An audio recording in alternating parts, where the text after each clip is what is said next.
ప్రియమైన స్నేహితులారా, యేసుక్రీస్తు వారి ఘనమైన నామంలో మీ అందరికీ నా యొక్క శుభములు తెలియజేస్తా ఉన్నాను.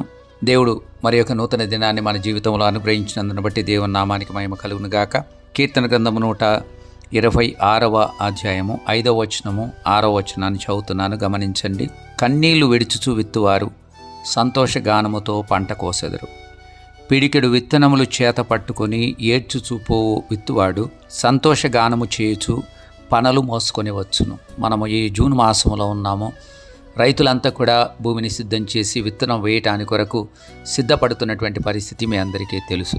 ఏ రైతు కూడా తాను విత్తుతున్నటువంటి సమయంలో తాను కన్నీళ్లు విడవటం, లేకపోతే దుఃఖపడటం, ఏడ్చటం అనేటువంటిది జరగదు. సామాన్యంగా వారు నిరీక్షణతో, విశ్వాసంతో తప్పకుండా మంచి పంట వస్తుందన్నటువంటి ఆలోచనతో, ఆశతో వారు విత్తనాలు విత్తేటువంటి పరిస్థితి ఉంటుంది.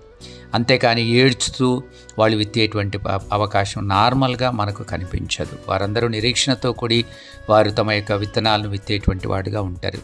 కానీ ఇక్కడ 126వ కీర్తనలో చెప్పబడినటువంటి మాటను మనం గమనిస్తే ఇది ఆత్మీయమైనటువంటి పాఠాలు మనకు నేర్పిస్తూ ఉంది. ఎవరైతే కన్నీటితో దేవుని యొక్క వాక్యం అనే విత్తనాన్ని విత్తేటువంటి వాళ్ళుగా ఉంటారో అలాంటి వాళ్ళు సంతోషగానముతో వాళ్ళు పంట కోసేటువంటి వాళ్ళుగా ఉంటారు. పిడికెడు విత్తనాలు చేత పట్టుకొని, అనగా వాళ్ళ చేతిలో ఉన్న ఆ పిడికెడు విత్తనాలను తీసుకొని దేవుని యొక్క వాక్యం అనే విత్తనాలని ఎవరైతే ఇతరుల యొక్క జీవితాల్లో చల్లేటువంటి వాళ్ళుగా ఉంటారో అలాంటి వాళ్ళు సంతోషగానముతో పనులను మోసుకునే వచ్చేటువంటి అవకాశం ఉంటుందన్న వాస్తవాన్ని మనం గుర్తించాలి. మీరు గమనించినట్లయితే దైవజనులైనటువంటి వాళ్ళందరూ కూడా నశించు ఆత్మల నిమిత్తం భారం కలిగి ప్రార్థించి వారి కొరకు దుఃఖించి వాళ్ళు ప్రార్థన చేయడం ద్వారా ఆత్మల రక్షణ కొరకు వారు పాటుపడేటువంటి వాళ్ళుగా ఉన్నారు. తద్వారా వారు దేవుని యొక్క పొలములో తమ యొక్క విత్తనాలను విత్తుతున్నటువంటి వారితో సమానంగా ఉన్నారు. మీరు గమనించినట్లయితే ఎజ్రా గ్రంథం 10వ అధ్యాయము 6వ వచనాన్ని నేను చదువుతున్నాను, గమనించండి. ఎజ్రా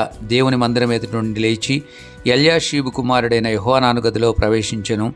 అతడు అచ్చటికి వచ్చి చెరపట్టబడిన వారి అపరాధమును బట్టి దుఃఖించుతూ భోజనమైనను పానమైనను చేయకుండెను అన్న మాట అక్కడ మనం గమనిస్తాం. ఈ యొక్క యెహోనాను ఉన్నటువంటి ఆ గదిలోనికి ఎజ్రా గారు ప్రవేశించారు. అక్కడ యెహోనాను చెరపట్టబడిన వారి అపరాధాలను బట్టి దుఃఖిస్తూ ఉన్నాడు.